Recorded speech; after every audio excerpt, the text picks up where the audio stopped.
বলতেছিলাম আপনাকে পারিবারিক এই ঐতিহ্যটা কিন্তু নবী হাদিসে আপনার মুসনাদে আহমদের 22,075 নম্বর হাদিস, মুয়াজ ইবনে জামালকে 10টা উপদেশ দিয়েছেন নবীজি। এর মধ্যে একটা উপদেশ হলো, মুয়াজ লা তারফা আনহুম আসাকা আদাবা, পরিবারের উপর থেকে এই শাসনের লাঠিটা উঠাইবে না, পরিবারের উপর শাসনের লাঠি ধরে রাখবা। আপনার স্ত্রী যেন বলে, আমার স্বামী খুব ভালো মানুষ, আমি যা বলবো তা উনি আমার আবদার রক্ষা করেন, কিন্তু আমি আল্লাহ নাফরমানি করলে আমার স্বামীর চেয়ে কঠিন কেউ হবে না। এটা পারিবারিক শাসন।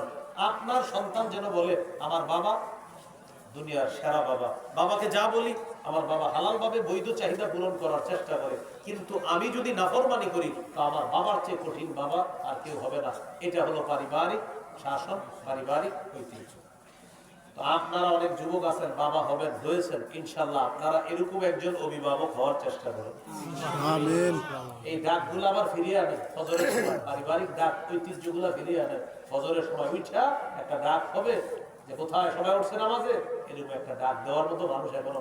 আমি তো শুকরিয়া আদায় করি, আমার আম্মা আছে আমাদের ঘরে, প্রায় সময় আমার ভাই বোনদেরকে বলি যে আগে তো আব্বা ডাকতো, এখন আম্মা ডাকে, আহারের সামনে যে কে ডাকবে, আম্মা ডাকে, ডেলি ডেলি আম্মা, ডেলি প্রত্যেক দিন আম্মা। আপনার ফজরের সময় আমাদেরকে ডাকে, আমরা ফজর পরে ফেললো, আপনার মনে করে উঠে গেছি, আগে উঠে উজু করে ফেলছে, তাও একটা ডাক দিবে, সব রুমে রুমে গিয়ে উঠছে সবাই, এভাবে আপনার ফাটায় ফেলে দরজা। তো এরকম একটা লোক প্রত্যেকটা পরিবারে দরকার। এটা ছিল আপনার পারিবারিক শাসন ঐতিহ্য। আমি বুঝাইতে চাইলাম, নামাজ পড়েছেন আপনি? জি পড়েছি। ছেলেকে বলেছেন? না। আপনি পড়েছেন, কায়েম করেন না। এ হলো 4 নাম্বার। 5 নাম্বার, এই বাংলাদেশের প্রত্যেকটা মুসলমান যেন নামাজি হয়ে যায়, এই চেষ্টা করতে হবে।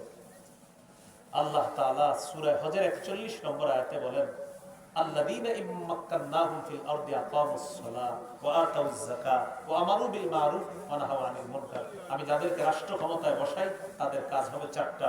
1 নাম্বার, পুরা দেশের মুসলমানদেরকে নামাজের হুকুম করবে, নামাজ কায়েমের চেষ্টা করবে। আব্দুর রহমান ভাই, আপনি নামাজে আসছেন, আপনার বন্ধু ক্যারাম বোর্ড খেলতেছে, ওরে ডাকছেন, হুজুর ডাকি নেই। ওহো, আপনি তাহলে মাগরিব পড়েছেন, কায়েম করেননি। আপনি আপনার বন্ধুকে বলেন নাই নামাজের কথা, না বলি নাই, আপনি নামাজ পড়েছেন, কায়েম করেননি। এই 5টা মৌলিক কাজ করা মানে নামাজ কায়েম করা। তাহলে 1 নাম্বার মনে আছে, নামাজের শর্তগুলা গুরুত্ব দেওয়া। 2 নাম্বার, রুকু সেজদা বিলম্ব করা।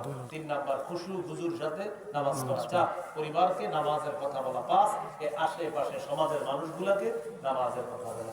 আল্লাহ তাআলা আমাদের সকলকে যে কথাগুলো শুনলাম বললাম, তাহলে বলেন আজকে থেকে পড়বো নামাজ না কায়েমও করবো? ইনশাআল্লাহ। আল্লাহ তৌফিক দান করেন। নামাজ সম্পর্কে আলোচনাটা